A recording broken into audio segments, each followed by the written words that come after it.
Il y a aujourd'hui un peu plus de 180 000 rescapés de la Shoah en Israël. Selon certaines études, 30% d'entre eux vivent sous le seuil de la pauvreté, mais aussi dans une extrême solitude. Une solitude qui aggrave le traumatisme. Beaucoup vivent dans des foyers d'accueil. À Haïfa, une rue a même été surnommée la rue des survivants.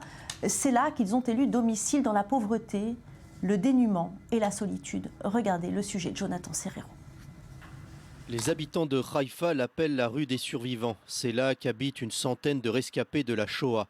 Ces survivants de l'horreur ont choisi de se réunir dans cet immeuble pour rompre la solitude et témoigner jusqu'au bout. Chaque jour, je m'en souviens. Chaque jour, j'aborde le sujet. Je ne peux pas l'oublier du tout.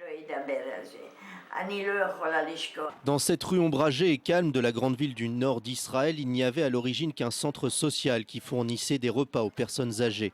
En 2007, aidé par des subventions et des donations, le centre a acquis et loué tous ces immeubles à bas prix pour loger tous ces rescapés en fin de vie. Ils ne passent pas tout leur temps à se rappeler ce qui s'est passé. Mais ils se sentent plus à l'aise quand ils sont entourés de personnes qui partagent les mêmes peurs nocturnes et les mêmes cauchemars. Ils sont plus rassurés quand ils sont membres d'une société qui comprend toutes leurs préoccupations. Et les inquiétudes quotidiennes des rescapés sont nombreuses. Sur les 189 000 survivants de l'Holocauste, 45 000 vivent sous le seuil de pauvreté. Le dernier rapport du Fonds annuel chargé des rescapés indique que 30% d'entre eux ont dû renoncer à leurs dépenses alimentaires quotidiennes. 25% se sont privés de leurs frais de soins médicaux. 67% se déclarent inquiets par la précarité de leur situation économique. Cette insécurité financière des derniers témoins de la Shoah alarme la grande majorité des Israéliens. Pour 74% de la population, la prise en charge par l'État des rescapés est largement insuffisante. Joël Lévy, on vient de le voir dans ce reportage, les témoignages sont bouleversants. C'est révoltant, vous ne trouvez pas? Absolument. C'est non seulement une absence de prise en charge, mais une absence de prise en compte de ce qu'ils sont, de ce qu'ils ont été, de ce qu'ils ont été pour nous. Et la société israélienne doit s'interroger. Vous pensez qu'elle s'interroge justement, la société israélienne, sur la situation de ces rescapés?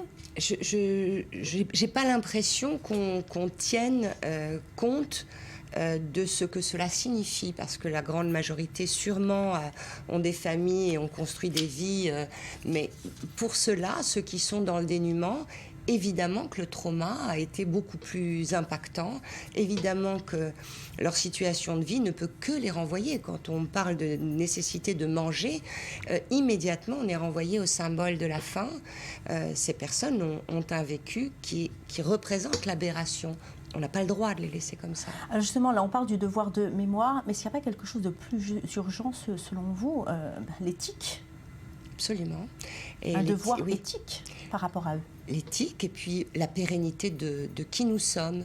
Si nous sommes aujourd'hui ici, si l'État d'Israël a aussi cette valeur-là, ce sens-là, c'est parce qu'il y a eu aussi ça, pas que, mais aussi parce qu'il est arrivé dans notre histoire, cet événement dramatique, cette époque barbare, et ce sont les témoins de cela.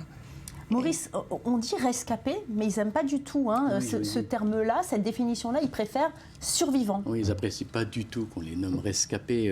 D'abord, il faut savoir qu'est-ce que c'est qu'un rescapé selon la définition israélienne. C'est une personne qui vivait dans l'un des pays conquis ou sous contrôle du régime nazi entre 1933 et 1945 et qui ont été persécutés, massacrés, exterminés par les nazis. Ça, c'est la définition du rescapé. Là. Parce qu'on a l'habitude de penser aux déportés. Je veux dire, on dit, tous les gens qu'on calcule dans le nombre des rescapés sont des déportés. Non, n'ont pas nécessairement été en camp. Ce sont des gens qui vivaient, par exemple, en Russie, qui vivaient en Pologne et dans des endroits assez retirés et qui ont réussi finalement à survivre. Et survivre, pour eux, c'était déjà résister. Donc le terme de rescapé ne leur convient pas. Ils préfèrent dire survivant parce que pour eux, ça implique une dynamique, quelque chose de encore vivant. Le traumatisme est toujours là, fait son travail et pour eux, l'affaire n'est pas finie.